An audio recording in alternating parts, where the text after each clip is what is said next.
last weekend, there's an event in Orlando called Gay Days. Most of you already know that.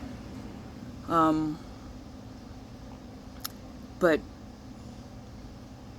my point, I guess, is that this is like the one time a year where this community gets to be together and be normal. And I say normal in a sense that, like, not everybody's always very accepting of who we are, how we are. Some people think it's a choice. You know, last weekend we got together. We partied, we talked, we had dinners, we had breakfasts, we just did what normal people do. Like this family reunion that gets to happen only once a year, where we're in an environment that makes us feel like people, where we don't have to wonder if holding the hand of the people that we love is going to offend anybody. It's not going to offend anybody, because in this world, for a couple of days, we're all the same. There are people who don't ever have to worry about that. They can hug their wife or their husband, and be okay with it, and not have to worry about how somebody else is going to feel about that.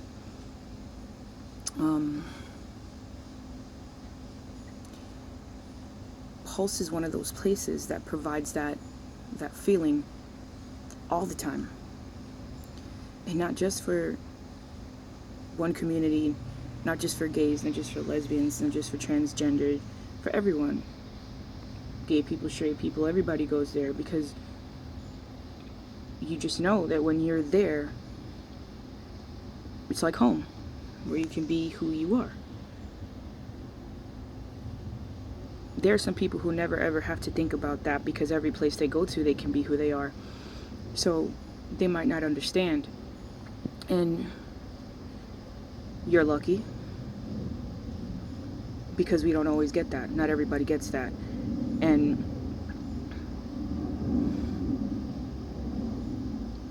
then we wake up to this atrocity, like this, the worst thing that you could ever think of or imagine, hitting so close to home.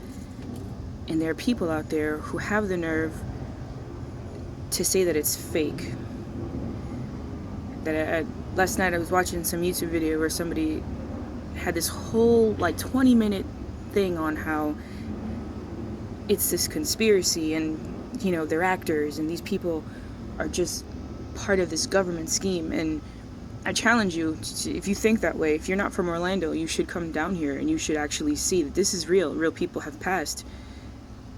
It's this constant sort of news feed that every time a new name comes out, you hold your breath, because it could be somebody else that you know.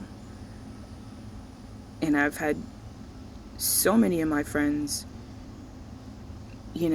express their disbelief for losing their friends, their loved ones, their family members, their families, friends. And this is real.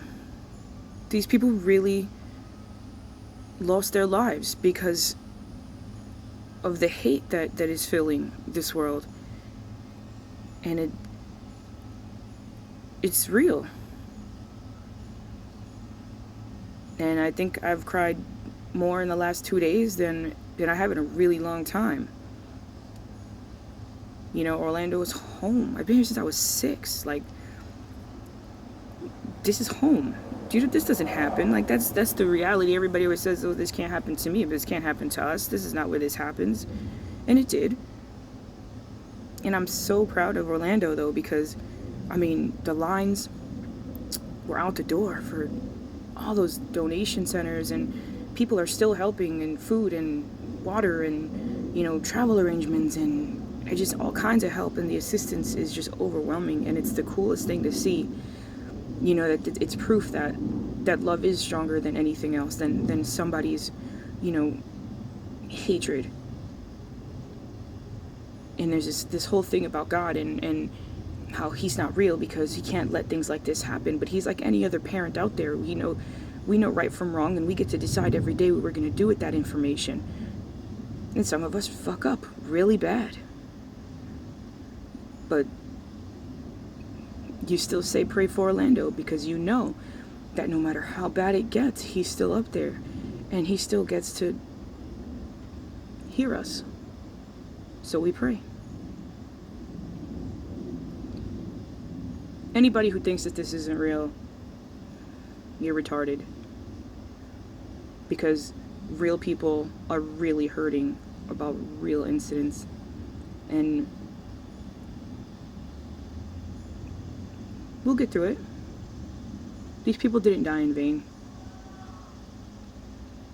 This guy, if there's more of them, it's not going to stop this community from loving and being human.